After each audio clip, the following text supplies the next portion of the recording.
Team हमने बना ली थी अपना संविधान तैयार करने के लिए। लोग चुन लिए थे जगह जगह से कि संविधान कैसे कैसे बनेगा, यही बता दिया। जो कौन सा आया था कैबिनेट मिशन, उसने कह दिया कि हम क्या करें, अप्रत्यक्ष रूप से तुम्हारी जगह जगह से लोगों को उठाएंगे। और जगह जगह से लोगों को उठाने का मतलब था एक आदमी कम से कम लगभग 10 लाख लोगों पर होगा, वो 10 लाख लोगों का प्रतिनिधित्व करेगा। ठीक है, तो वो लोग आ चुके हैं। अब क्या बनाएंगे, संविधान। जब संविधान लिखा जा रहा है तभी कुछ आपत्तियां आए, लोगों की कुछ आपत्तियां हैं। कहते हैं ना कि गांव में कोई भागवत आगत होती है तो एक जोरे की भागवत बोलते हैं, जैसे कमेटी, तो उसे कमेटी में एक अध्यक्ष बनाया जाता है, कमेटी अध्यक्ष। उसमें लेखा जोखा होता है पूरे पैसों का। उसके बाद में कुछ और साइड होते हैं, वो क्या कहते हैं कि लेखा जोखा उन पर है, लेकिन उनकी और व्यवस्थाएं होती हैं। कोई तो लकड़ी का इंतजाम करेगा, कोई आटे का इंतजाम करेगा, कोई किसी का करेगा, कोई भागवत का करेगा, कोई मैनेजमेंट संभालेगा, लेकिन उनके सब पर वो होता है उनका कमेटी अध्यक्ष। ऐसे ही संविधान सभा में था, करने वाले सदस्य हो गए। उसके बाद में कुछ अध्यक्ष बनाए गए, उनके भी एक हेड बना दिए गए अध्यक्ष। तो वो कौन बना दिए गए, अम्बेडकर साहब, प्रारूप समिति के। ठीक है, उसका प्रारूप कैसे तैयार करना है। बाद बाकी और जो झंडा समिति और भी समितियाँ थी उनके अलग अलग बना दिए गए। ठीक है, तब इनमें खलबल मचने लग गई लोगों में। इन लोगों में क्या मचने लग गई, खलबल इस चीज़ की कि ये हमारी जैसा होना चाहिए। दूसरे वाले बोले ये हमारे जैसा होना चाहिए। कुछ केंद्रीकरण की तरफ जा रहे, कुछ विकेंद्रीकरण की तरफ जा रहे थे। इन दोनों पर बात करेंगे। कुछ उदारवादी विचारधारा के थे, ठीक है, कुछ गांधीवादी विचारधारा के थे। दोनों उन विचारधाराओं की बात करेंगे। और कुछ लोगों के क्या क्या मत रहे हैं, उन लोगों की बात करेंगे। संविधान हमारा ऐसे ही नहीं बन गया है, बड़ा मेहनत लगी है, लोगों ने संघर्ष किया आपस में। विदेशी तो चले गए, अंग्रेज तो चले गए, उसके बाद में जो संघर्ष किया है हमने, बाद में आपस में झगड़ा किया है, ऐसे नहीं ऐसे, उन्होंने कहा वैसे नहीं ऐसे, वो चीज़ हम आज क्लियर करेंगे। तो प्रारूप समिति बन गई। प्रारूप समिति के अध्यक्ष बना दिए कौन, अम्बेडकर साहब। लोगों की सबकी बात रखनी है, कहते हैं ना सबका सॉल्यूशन, ऐसा काम करो। ऐसा वो एक कहावत है ना, लाठी भी टूटे नहीं और सांप भी मर जाए। तो वो संविधान की स्थिति ऐसी हो गई कि संविधान तो हमारा लिख जाए अच्छे से, सबकी उसमें गरिमा हो, सबकी सुरक्षा व्यवस्था हो, सबको अधिकार मिले और सबको स्वतंत्रता महसूस हो। अंग्रेजों जैसा बनाना तो है, लेकिन अंग्रेजों की नीतियाँ उसमें नहीं डालनी है। क्योंकि अंग्रेजों की नीतियाँ कैसी थी कि जैसे अंग्रेज कभी जैसे अखबार चलते थे अंग्रेजों के राज्य में, तो अंग्रेजों का एक मानना था जो भी अखबार चलेगा सबसे पहले अंग्रेज पढ़ेंगे, और जब पढ़ेंगे उसमें लिखा होगा सरकार के खिलाफ नहीं लिखा है तो वो प्रकाशित किया जाएगा, और नहीं तो वहीं पर बंद कर दिया जाएगा। ऐसा हम देखते भी आए इतिहास में, बर्कुलर एक्ट वगैरह में इसमें देखते रहे, तो ऐसे ही था। लेकिन अब हमारी मीडिया में अलग से आर्टिकल डाल दिया है संविधान में, मीडिया का आर्टिकल 19A, अभिव्यक्ति की स्वतंत्रता, लोग बोल सकते हैं। अब तुम लोग सोचोगे लोग बोल सकते हैं फिर भी डरते हैं, जैसे IAS ऑफिसर की उसमें जाने में डर लगता है। गांव में सामने वाला आता है, सामने वाला कोई आता भी है, तो आप क्या करते हो, अपना अधिकार भूल जाते हो और डायरेक्ट साफ, जैसे ना जैसे आपकी बाइक रोक ली जाती है, अपना अधिकार खो जाते हो तुरंत ही। अब कागज़ और डॉक्यूमेंट्स दिखाने के बजाय, और जो हम गार्ड होगा उसे दीवान जी, और दीवान जी उसे साहब जी, और साहब होगा उसे ऐसे SI लेवल का होगा इंस्पेक्टर साहब। इंस्पेक्टर अलग होता है, लेकिन उसे SP बना देंगे, कप्तान साहब, बस बाबू जी। अरे भाई तुम्हारी बाइक, तुम्हारे डॉक्यूमेंट्स, वो तो सिर्फ चेक कर रहा है, बता दो। ऐसे गिड़ाए जाते हैं ना। इस चीज़ को ख़त्म करने के लिए हमने अपना वो संविधान बनाया, लोगों को अधिकार बताए कि तुम्हारे क्या क्या अधिकार हैं, सरकारी आदमी कितने अधिकार तुम पर हैं, सरकार के तुम्हारे पास कितने, और तुम्हारी सरकार कितनी है ना। ये सारी चीज़ें लिखी, इसे कहते हैं स्वतंत्रता। लेकिन स्वतंत्रता क्या है, फिजिकली तो हमें मिल गई, लोग चले गए, टॉर्चर होना बंद हो गए, लेकिन मेंटली अभी तक बरकरार है। मेंटली में कई प्रकार आ जाते हैं, आगे जब बात बनेगी, जब कोई टॉपिक आएगा तो बता देंगे। ठीक है, तो प्रारूप समिति बन गई तुम्हारी। तो इसका प्रारूप समिति का अन्य नाम था मसौदा समिति। मसौदा का मतलब जानते हो, सब लोगों की सहमति, मतलब मसौदा तैयार करना बोलते नहीं है, मसौदा मतलब सबकी एक जुबान। ठीक है, प्रारूप समिति हर जगह, मतलब हर जगह क्या हो जाए, सेट हो जाए। सबसे महत्वपूर्ण समिति थी, और 29 अगस्त 1947 को इसका गठन किया गया, और पहली बैठक 30 अगस्त 1947 को हो जाती है। सदस्य थे इसमें 7। पहले इसके मुख्य अध्यक्ष थे, या कहते हैं ना, मैंने कमेटी बताया था, जैसे गांव में जोरा वोरा होता है उसमें एक अध्यक्ष बनाया जाता है, कमेटी अध्यक्ष। वैसे ही इस कमेटी के अध्यक्ष कौन बनाए गए, अम्बेडकर साहब। अन्य सदस्य थे N. गोपाल स्वामी अयंगर, अल्लादी कृष्ण स्वामी अय्यर, और डॉक्टर KS मुंशी सैयद, और मोहम्मद सादुल्ला। TT कृष्णाचारी किसकी जगह पर बैठे, DP खेतान के स्थान पर। इनकी आकस्मिक मौत हो गई तो ये बैठा दिए गए। उसके बाद N. माधवराव किसकी जगह पर लेते हैं, BL मित्र के स्थान पर। और कुल बैठकें हुई इसमें टोटल 141। प्रारूप समिति का प्रस्ताव सत्यनारायण सिन्हा ने रखा था। 21 फरवरी 1948 को यह प्रस्तुत किया गया कि संविधान का अंतिम प्रारूप 4 नवंबर 1948 को पेश कर दिया गया। ठीक है, अब संविधान तो बनकर तैयार हो गया, लेकिन लागू हमने लेट से क्यों किया? इसका 2 कारण थे। पहला कारण यह था कि एक तो हम 26 जनवरी को गणतंत्र मनाना चाहते थे, जैसे हमने पढ़ा था पहले लाहौर अधिवेशन। ठीक है, पूर्ण स्वराज्य की मांग की गई। अब वहाँ तो मांग पूरी हुई नहीं, तो वो बात खल रही थी, तारीख वही होनी चाहिए, चाहे कुछ भी हो जाए। ठीक है, एक तो वेटिंग की वो बात थी। दूसरी वेटिंग का तरीका और था कि कुछ हो सकता है हमने कुछ गलत लिख दिया हो, तो रिव्यू ले लें, तब तक क्या हो जाए, कुछ चीज़ें जुड़ने को हैं, तो हालांकि आगे चीज़ें जुड़ी हुई। संविधान के प्रमुख 3 क्या हुए थे? पठन हुए, गठन हुए थे। 4 नवंबर को, एक 15 नवंबर, एक 14 नवंबर, 48 फिर ये 49। देखो 4 नवंबर 1948, 9 नवंबर 1948 तक आम चर्चा हुई कि बात करनी क्या है। 48 तक बात निपट गई। उसके बाद में 15 नवंबर से 1948 से लेकर 17 अक्टूबर 1949 तक ये सबसे लंबा पठन था। तो इसमें पठन बोलेंगे, गठन नहीं बोलेंगे, पठन ही बोलेंगे, क्योंकि पढ़ा गया था। और पठन, गठन होता है किसी चीज़ को बनाना, और ये तो पहले से ही उस पर चर्चा हो रही थी, उसे बोलेंगे पठन। ठीक है, 14 नवंबर 1949 से 26 नवंबर 1949 तक ये अंतिम था। ठीक है, पठन इसमें तो सबसे लंबा कौन सा रहा था? 15 नवंबर से लेकर 17 अक्टूबर तक। इतनी लाइनें क्या तुम्हें याद रखनी है? नहीं, समझने के लिए जरूरी है ना, क्योंकि चीज़ें क्या है कि हर तारीख से जोड़नी पड़ती हैं। अगर 26 नवंबर 1949 को 26 नवंबर 1949 को अपनाए गए संविधान में प्रस्ताव 395 अनुच्छेद, 8 अनुसूचियां और कितने भाग थे? 22। आज भी भाग 22 ही हैं, लेकिन उसमें क्या बढ़ा दिए, जैसे 9A, 16A, 18A, ऐसे करके 3 बढ़ा दिए, एक खत्म कर दिया, 7A। तो ऐसे करके वैसे तो हमारे 26 बनते हैं, लेकिन कितने हो गए अब? 25 हो गए, लेकिन मुख्य 22 ही हैं, लेकिन उसमें क्लॉज जोड़ दिए हैं। ठीक है, जो भी हैं अभी तो 395 अनुच्छेद तो वही हैं, जैसे अनुसूचियां वास्तव में बढ़ गई हैं, 9वीं, 10वीं, 11वीं और 12वीं। अनुच्छेदों में क्या बढ़ गए हैं? क्लॉज। जैसे आर्टिकल 19 है ना, तो आर्टिकल 19 में 19A, B, C, D, E तक, ठीक है, F तक है, 6 उसमें बढ़ गए। ऐसे ही उसमें 21A, 21 था और 21A, ऐसे 43A और B और C ऐसे ही बढ़ गए। 48 में A, 47 से ऐसे करके बढ़ा दिए, तो हमारे 400, 450 प्लस हो गए। ठीक है, 468 के आसपास हैं। ठीक है, तो संविधान निर्माण में 2 साल 11 महीने 18 दिन लगे, कुछ घंटे भी लगे होंगे क्योंकि दिन पूरा नहीं हुआ होगा। वो संविधान दिवस 26 नवंबर को समाज दिवस के रूप में भी जाना जाता है, क्योंकि एक संविधान बनाना ही क्या था? एक समाज का नया गठन करना था। ठीक है, संविधान है क्या? कि समाज को चलाना है। ये देश हमारा क्या है? समाजी तो है, ये हमारा समाजी तो है। समाज में कई प्रकार के लोग रहते हैं, कई मतों के लोग रहते हैं, ऐसे हमारे देश में रहते हैं। इसीलिए संविधान को चलाना, एक समाज को चलाना एक ही बात है। ठीक है, समाज के लिए जो अच्छे नियम बनते हैं वही संविधान के लिए अच्छे नियम बनाए गए संविधान में। तो कुल 64 लाख रुपए का खर्चा आया इसमें, ये बेसिक जानकारी है। ठीक है, संविधान निर्माण में लगभग 60 देशों के संविधानों का क्या किया गया? अवलोकन मीन्स पढ़ा गया, उनसे जो अच्छी अच्छी चीज़ें हमने उठा ली, जो हमें अच्छा लगा। Doctor B.R. अम्बेडकर को आधुनिक मनु की संज्ञा दी गई है, क्योंकि जो मनुस्मृति लिखी थी तो ऋषि मनु थे, उन्होंने लिखी थी। ऐसे ही अम्बेडकर सामने का एक अहम योगदान था इसमें, उस चीज़ को फिर से पढ़ना, रिव्यू करना, कहीं कुछ गलतियाँ तो नहीं हो रही। ठीक है, भारतीय संविधान के जनक डॉक्टर B.R. अम्बेडकर को कहा जाता है, क्योंकि यही मसौदा समिति के क्या थे? अध्यक्ष थे। जो मसौदा बनकर तैयार हुआ उसको पास करना बड़ा दिमाग का, टैलेंट का काम होता है, और इनको चयन करने के लिए बोला था महात्मा गांधी। उन्होंने कहा था कि पढ़ा लिखा आदमी जो गर्म दिमाग का भी नहीं होना चाहिए और पाक साफ हो, दोनों पक्षों को दिखता रहा हो, मतलब एक छोटी लेवल हो और एक हाईएस्ट लेवल हो, उसको बनाना चाहिए। और दूसरा एक और सबसे बड़ा था, जो पिछड़ा वर्ग और जो दलित वर्ग था उसको उत्थान करने के लिए भी अम्बेडकर साहब बहुत ज़रूरी थे। एक ऐसा आदमी उस समाज से हो जो उस समाज की भलाई के लिए, ठीक है, ऐसा था। 15 अनुच्छेद 26 नवंबर को 26 नवंबर को ही लागू किए जा चुके थे, क्योंकि 15 अनुच्छेद उसमें थे। अनुच्छेद 5, 6, 7, 8 जो नागरिकता से संबंधित था कि लोग यहाँ पर कौन रहेंगे और पाकिस्तान जाने वाले कौन से लोग हैं, इसीलिए आर्टिकल 5, 6, 7, 8, 9 ये पहले ही लागू कर दिए गए। कब? 26 नवंबर को ही लागू कर दिए गए।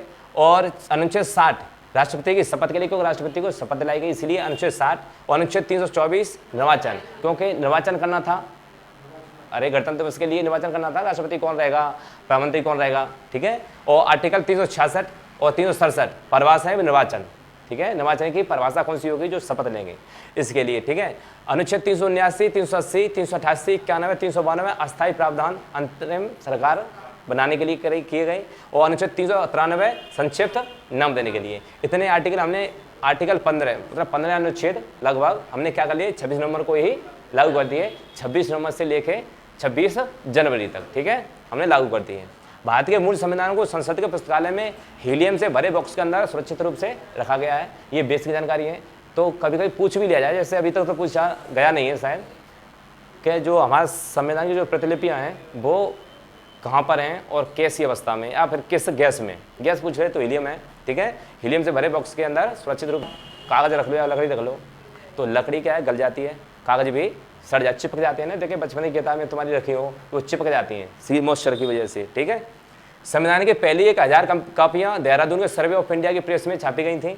भारतीय संविधान में कुल 251 पेज हैं। ये बेसिक जानकारी है, आनी भी चाहिए। सर्वोच्च न्यायालय को संविधान पर नागरिकों के मौलिक अधिकारों के रक्षक के रूप में जाना जाता है। भारतीय संविधान की मूल प्रति के कवर पेज पर अशोक स्तंभ के 3 शेर अंकित हैं।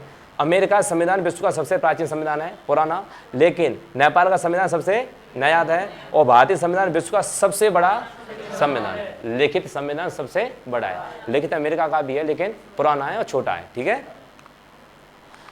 संविधान सभा के कुल 11 अधिवेशन हुए थे। इसमें प्रथम अधिवेशन 9 से 23 दिसंबर 1940 में, 9 को पहला, फिर 11 को हुआ, फिर 13 को हुआ, 23 तारीख तक होते रहे, ठीक है।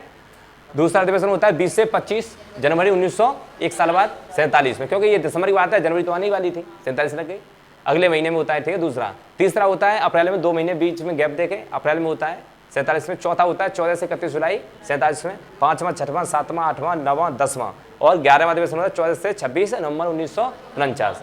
आखिरी अधिवेशन कब होता है? 11वां अधिवेशन होता है, जिस दिन संविधान बनकर क्या हो जाता है, तैयार हो जाता है। तो वो तारीख थी 26 नवंबर 1949, ठीक है। अब इसी तारीख से हमने आर्टिकल 15 क्या कर दिए, हमने लागू कर दिए।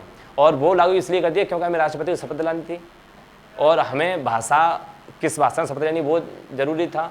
और संविधान संशोधन 368 वो भी जरूरी था, क्योंकि हो सकता है हमने कुछ गलत लिख दिया हो तो सुधारने के लिए आर्टिकल 368 कर दिया। उससे बोलते हैं संविधान संशोधन आर्टिकल। संविधान में कुछ भी बदलाव करना है तो आर्टिकल कौन सा छोड़ दिया था हमने? 368। लिखते लिखते लिखते लिखते जब कुछ नहीं बचा तब हमने कह दिया 368वां डाल दो। किसके लिए? कि कुछ घटाना या बढ़ाना है तो आर्टिकल 368 के तहत हम घटा बढ़ा सकते हैं, ठीक है। अगली बात अब करेंगे, बात जो थे ये लिखित पॉइंट थे तुम्हारे, इनको क्या है कि एक पॉइंट जो बेसिक चीज़ें वो ये लिखी हुई हैं। अब बात आती है कहानी की। वर्सेस मतलब इन लोगों की मतों की लड़ाई क्या आती है, मतलब अपने दिमागों की लड़ाई क्या आती है, विचारधाराएं क्या आती लोगों की, ठीक है, संविधान के प्रति आलोचनाएं क्या आती, ठीक है। इन चीज़ों को समझेंगे। संविधान सभा की चुनौती थी कि विरोधी मतों में समन्वय। इसमें विरोधी, क्योंकि संविधान कुछ लोग चाहते थे और कुछ लोग अपने हिसाब से चाहते थे, ठीक है। संविधान सभा में अनेक मतों के व्यक्तित्व मौजूद थे। संविधान के प्रावधानों पर उनमें मतभेद हो सकते थे एवं अलग अलग गुट बन सकते थे। इस आशंका को समाधान के लिए सहमति व सामंजस्य का सिद्धांत अपनाया कि सब लोगों को बताया जाएगा, लेकिन अभी तो जो लोग कम पर लगे उनको लगा रहने दो। सबकी इच्छाएं पूरी होगी, लेकिन कब? जब हम अंतिम क्या करेंगे, अधिवेशन, तब क्या करेंगे, सबको बता देंगे क्या क्या किस में क्या है। लेकिन तुम्हारे जो मतगणना चल रही हैं इनको सही करने के लिए हमने एक आर्टिकल छोड़ दिया है 368। तुम्हें लगता है ये चीज़ गलत है उसे हटा देंगे, और लगता है ये चीज़ डालनी चाहिए वो चीज़ हम डाल देंगे।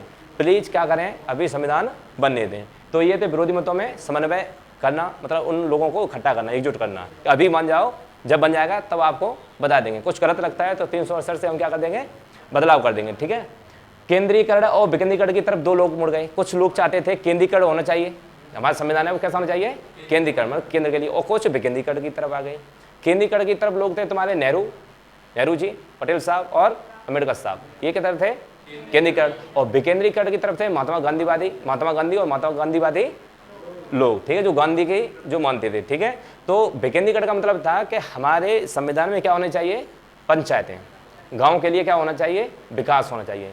गांधी जी क्या है कि 1946-47 में हमारा देश विभाजन हो गया था, तो जगह जगह व्यवस्थाएं कैसी चल रही थी, घातक थी परिस्थितियाँ कि बंगाल में दंगे प्रसाद हो रहे थे, इधर तुम्हारे पंजाब में वो इस पाकिस्तान वाले बॉर्डर पर झगड़े हो रहे थे। तो गांधी जी उन दंगों को शांत करने के लिए निकल गए, ठीक है। तो गांधी जी जाते जाते ये चीज़ कह गए कि देखो बिना गाँव के ये देश संपन्न है नहीं, क्योंकि जो जड़ है वो गाँव है, और जब पेड़ की जड़ नहीं रहेगी तो तना किस काम का, ठीक है। जड़ अगर जो सूखने लग जाए तो तुम्हारा पेड़ भी सूख ही जाएगा। गांधी जी ये बोलकर चले गए। लेकिन गांधी जी सारा करके अम्बेडकर साहब को इन लोगों को, बी एन राव को, कि देखो गांव का अलग से क्या डालना है, आर्टिकल डालने हैं। जैसे गांव की पंचायत की बात की जाए तो गांधी जी के विचार से आर्टिकल 40 से पढ़ा पंचायतें।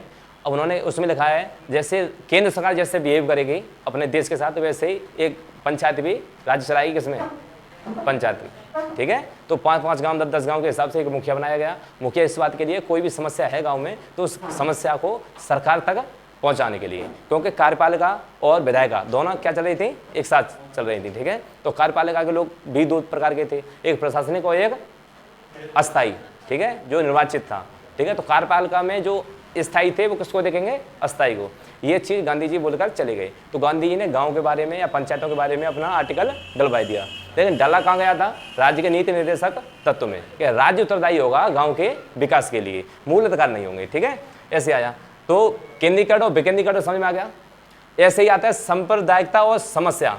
सांप्रदायिकता समस्या, और सांप्रदायिकता समस्या इस बात पर खड़ी हो गई, जैसे पाकिस्तान अलग हुआ तो कुछ लोग चिल्लाने लगे, यहाँ पर जो हिंदू लोग थे वो, कि देखो पाकिस्तान के वो धर्म के स्थान पर क्या बन रहे हैं, देश बन रहे हैं, तो इस्लाम कहाँ पर जाने चाहिए, सब पाकिस्तान में जाने चाहिए, और हमारा राष्ट्र होना चाहिए हिंदू धर्म। ठीक है, हिंदू धर्म से हिंदुस्तान बनेगा, इस पक्षधर में। लेकिन समस्या कहाँ आ रही थी इसमें भी, इसमें कुछ लोग तो अपनी मनसा से रह गए, यहाँ पर मुसलमान थे, उसके बाद में यहाँ पर विविधता थी।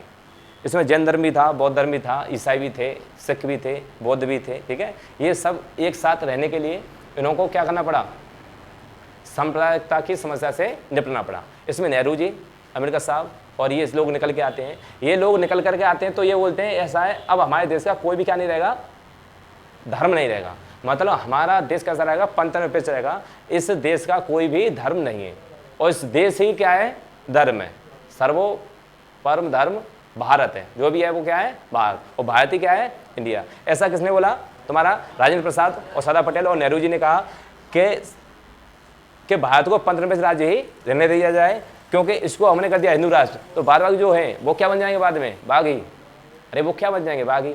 घर में तुमने देखा है 4 भाइयों, 4 भाई में 3 भाइयों को जमीन दे दी जाए और एक को नहीं दी जाए, बाप न दे, तो जो चौथा है जिसको नहीं दी गई है वो क्या बन जाएगा, बागी। वो तीनों को खत्म कर देगा। ऐसा इतिहास में सुनाया तुमने। अशोक ने अपनी गद्दी लेने के लिए 100 भाइयों को कत्ल किया था, सरेआम किया था। क्यों किया था, गद्दी के लिए। ठीक है, क्योंकि वो पहले अपने बड़े बेटे को क्या बनाना चाहता था, उत्तराधिकारी, इसीलिए। ऐसे ही औरंगजेब के साथ में होता है, ऐसे ही सबके साथ में होता है। तो इतिहास गवाह इस चीज़ के लिए। तो इस चीज़ों को देखते हुए लोगों ने कहा कि अगर जो हमने धर्म के नाम पर पाकिस्तान की तरह हिंदुस्तान भी हिंदुओं के लिए बना दिया, तो जो और धर्म है वो क्या बन जाएंगे, बागी। जगह जगह पर क्या कर देंगे, विद्रोह। तो इस्लामी इसमें रह गए, जो यहाँ पर रहना चाहते थे। उन्होंने कहा कि हम इस सर ज़मीन पर हमने सर कटा है अंग्रेजों से लड़ने के लिए, तो हम कहाँ पर रहेंगे, इसी ज़मीन पर रहेंगे। तो वो यहाँ पर रह गए, ऐसा माना जाता है, क्योंकि उनको लगता था कि यहाँ पर मेहनत किया, वहाँ पर मिलना चाहिए चीज़ें। ठीक है, तो ये समस्या आई सांप्रदायिकता के, केंद्रीकरण विकेंद्रीकरण समझ गए। ये समस्याएं संविधान बनते समय आई। ठीक है, विभिन्न विचारधाराओं में समन्वय, मतलब अलग अलग विचारधाराएं थी। कुछ लोग निकल के आए थे, नहीं नहीं संविधान हमारी मर्जी से नहीं बन रहा है, संविधान तो हमारी मर्जी से बनना चाहिए। दूसरे कहें नहीं, तुम उपड़ आदमी हो, तुम क्या जानो, तुम कभी गए हो इंग्लैंड इटली, कि नहीं गए तो क्या हुआ, हम इस देश के लिए बनना चाहिए। मतलब अलग अलग मत थे। कुछ लोग इस देश का होना चाहिए, कुछ लोग इस चीज़ से परेशान थे कि तुम विदेशों में क्या लेने जा रहे हो, विदेशी ही अगर जो तुम्हें संविधान चलाना है तो विदेशियों को रखने में क्या परेशानी है। ठीक है, स्वदेशी होना चाहिए संविधान। ऐसे लोग निकल के आए। ठीक है, तो समय सभा में उदारवादी, समाजवादी और गांधीवादी विचारधाराएं आपस में क्या हो गई, टकरा गई। गांधीवादी जो मौजूद थे अपनी विचारधाराओं के अनुसार संविधान निर्माण चाहते थे। सभा ने सभी विचारधाराओं में समन्वय करते हुए संविधान निर्माण किया। सभी विचारधाराओं के तत्व संविधान में देखते हैं ना। और आर्टिकल 25 से लेके 28 तक हमारा क्या कहता है, जो सिख हैं, वैसे तो पहले क्या हथियारबंद हम क्या कर सकते हैं, सकते हैं, मीटिंग कर सकते हैं। आर्टिकल 19 कहता है कहीं भी हम मीटिंग करेंगे तो हथियारबंद, मतलब हथियार नहीं होने चाहिए तुम्हारे पास। वहीं सिख धर्म क्या रखता है, अपनी कृपाण रखता है अपने यहाँ पर।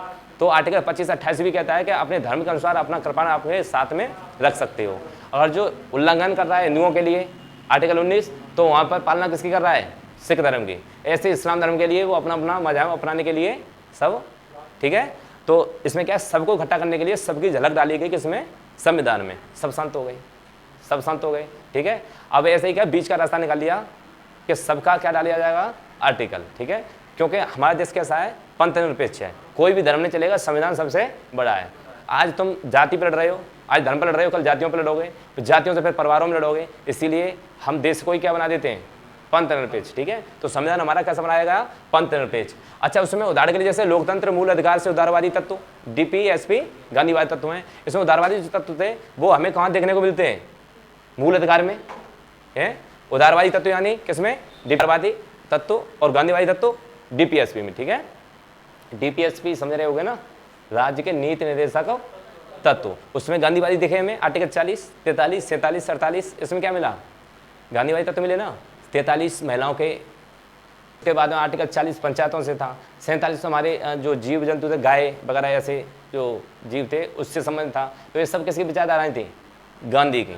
तो वो गांधीवादी तत्व हो गए डीपीएसपी में। जो मूल अधिकार में पड़े हुए हैं वो कैसे हो गए? उदारवादी। कि हमें जन्म से ही क्या होना चाहिए? जन्म सिद्ध क्या है? हमारा मौलिक अधिकार है ना। तो हमें जीने के लिए सरकार हमें सरकारी क्या, सरकार हमारी व्यवस्था करे। छुआछूत का जो कोई हमसे मारा है तो सरकार, पुलिस प्रशासन से उस आरोपी कार्रवाई करे कड़ी, कि जो हमें क्या करता है? छुआछूत से, ठीक है, परहेज करता है। जैसे आज भी गाँवों में है, देखो गाँव में आज भी क्या करता है? खटी चारपाई से उठा देते हैं लोगों को। जैसे उन्हें लगता है ये हमसे छोटी जात का है तो उसे चारपाई पर वो बैठा है उसे उठा देंगे, अरे तुम फलाने हो, तुम धमके हो, ठीक है, बैठने नहीं देंगे। अब यही शहर में जाओगे तो शहर में क्या होता है? कुछ शिक्षित वर्ग रहता है, तो वहाँ पर देखना तुम कभी भी जाओ शहर में, तो शहर में कभी गोलगप्पे वप्पे खाते हो ना, कभी खाना वाना किसी होटल पर खाते हो, कभी किसी की जात पूछी है तुमने? नहीं पूछी। लेकिन यहाँ पर कोई छू भी ले गाँव में तो उसे क्या समझते हैं ना। तो इस चीज़ों को खत्म करने के लिए मूल अधिकार, उदारवादी लोग आए, ठीक है। मूल अधिकार के जैसे आर्टिकल 17 दिखता है तुम्हें, अनटचेबिलिटी। छुआछूत से क्या होगा? कोई भी किसी के साथ छुआछूत का बिहेव करता है तो उस पर पुलिस क्या करेगी? कड़ी कार्रवाई करेगी, है ना। तो वो एक्टिव हो जाता है। कौन सा? मूल अधिकार, है ना। कोई किसी कुआं पर पानी भर के ला रहा है, किसी नल से पानी भर के ला रहा है। अभी हाल ही में घटना हुई थी पाकिस्तान में, किसी महिला ने नल से पानी पी लिया, ठीक है, तो उसका कत्ल कर दिया गया, क्योंकि तुमने नल क्यों छू लिया, इससे हम पानी पीते हैं, ठीक है। ऐसे ही किसी नल से पानी पीना कोई रोकता है तो उसको, उसका मूल अधिकार है वो पानी सार्वजनिक जगह पर क्या कर सकता है? पी सकता है। पर्सनल जगह पर नहीं, किसी की घर में जाकर नहीं पीना है। जैसे सरकारी नल है या कोई बाहर खुले में कोई नल किसी ने, किसी ट्रस्ट द्वारा किसी की ने लगवा दिया है, मतलब ऐसे ही सबके लिए सार्वजनिक है, तो उस पर कोई किसी को रोक नहीं सकता है, पहली बार, ठीक है। ऐसे कोई सरकारी तालाब है या कोई भी चीज़ है तो उससे वंचित नहीं किया जा सकता, ये चीज़ थी। तो ये सब किसमें हमें झलक दिखती है? मूल अधिकार में। ऐसे जो उदारवादी थे वो गांधीवादी थे, वो किसमें आ गए? डीपीएसपी में। उदारवादी तुम्हारे मूल अधिकार, लोकतंत्र वगैरह इसकी बात करते थे। तो इनकी विचारधाराएं कंप्लीट कर दी गई, सबकी झलक दिखाई दी गई किसमें? संविधान में। सब लोग कैसे हो गए? शांत हो गए। अगली बात आती है फिर जाके अधिकार संबंधी प्रश्न। अधिकार क्या क्या चाहिए? उसमें लोग तत्कालीन परिस्थितियों में सभी अधिकारों को लागू किया जाना संभव नहीं था, तब वी एन राव ने एक सुझाव दिया। वो सुझाव 2 श्रेणियों में बांट दिया, जिन्हें गारंटी कहा गया और दूसरे को भविष्य में लागू करना था। किसने कर दिया? V N Rao. V N Rao कौन थे? मान लो कि उस समय में चंद्रगुप्त के सलाहकार कौन थे? चाणक्य। ऐसे ही संविधान प्रारूप समिति के पूरे के सलाहकार कौन थे? B N Rao. अम्बेडकर साहब नहीं, बी एन राव, ठीक है, सलाहकार थे। उन्होंने कहा कि देखो इस लड़ाई को मैं शांत कर सकता हूँ, 2 भागों में बांट दो, किसी भी चीज़ को क्या कर दो? 2 भागों में बांट दो, अपना फैसला हो जाएगा। गलत को अलग कर दो, सही को अलग कर दो, अपने आप लड़ाई बंद हो जाएगी। गलत सही को इकट्ठा करोगे तो लड़ाई पे शुरू। मूल अधिकार उन्होंने अलग कर दिए, उनमें गारंटी जोड़ दी कि हम गारंटी, संविधान गारंटी देता है कि मूल अधिकार सही से लागू होंगे, और एक दे दिया भविष्य में लागू होने वाले राज्य के नीति निर्देशक तत्व। भविष्य का मतलब ये है कि राज्य क्या करना चाहेगा, पॉजिटिव करेगा, नेगेटिव तो नहीं करेगा, लेकिन राज्य करेगा वो तुम्हें मानना पड़ेगा, उस पर तुम्हारा क्या नहीं है, तुम कहीं कोर्ट में जा नहीं सकते उसके खिलाफ। लेकिन मूल अधिकार तुम्हारा कोई हनन करता है तो आप सीधे कहाँ पर जा सकते हैं? कोर्ट में जा सकते हैं। तो बी एन राव ने 2 प्रस्ताव भेजे। एक कौन सा भेजा था कि तुम मूल अधिकार तुम्हारी गारंटी है, जन्म से मिलेगा, और जो भविष्य में तुम्हें जो मिलने वाला था वो कौन तय करेगा? राज्य तय करेगा, ठीक है, डीपीएसपी, ठीक है। अध्यक्षीय बनाम संसदीय की बात करें तो कार्यपालिका, देखो अध्यक्ष और संसद, इन दोनों बनाम कौन सा होता है? परिषद। इन दोनों में फिर से पंगा हो गया, अध्यक्षता में और संसद में। अध्यक्ष का मतलब था कि अध्यक्ष होना चाहिए, किसी चीज़ का अध्यक्ष होना चाहिए कानून बनाने के लिए, तो बात वही हो जाती है अंग्रेजी जैसी, गवर्नर साइन करेगा बात बन जाएगी। लेकिन कुछ लोग पसंद थे कि संसद से होना चाहिए। लोग जो चुने गए हैं, जैसे मान लो सबकी सब जनता तो वोट नहीं डाल पाएगी, जैसे 5 साल में वोट पड़ता है उसमें भी कितना खर्चा आता है, कुछ गाड़ियाँ इधर से उधर, फोर्स भी इधर से उधर, कुछ डॉक्टर मास्टर सब लग जाते हैं उसमें, ठीक है। तो उन्होंने कहा कि हर 10 लाख से 15 लाख 20 लाख 5 लाख जो भी हैं उसका प्रतिनिधित्व करने वाला एक सांसद होगा, और सांसद कहाँ बैठेगा? संसद में बैठेगा, और संसद में बैठ कर क्या बनाएगा? कानून। संसद कानून नहीं बना रहा है, नहीं, संसद कानून बना रहे हैं, लेकिन कौन कानून बना रहे हैं? लोग। क्यों बना रहे हैं? क्योंकि लोगों ने तो चुना है संसद को, और संसद कहाँ पहुंचा है?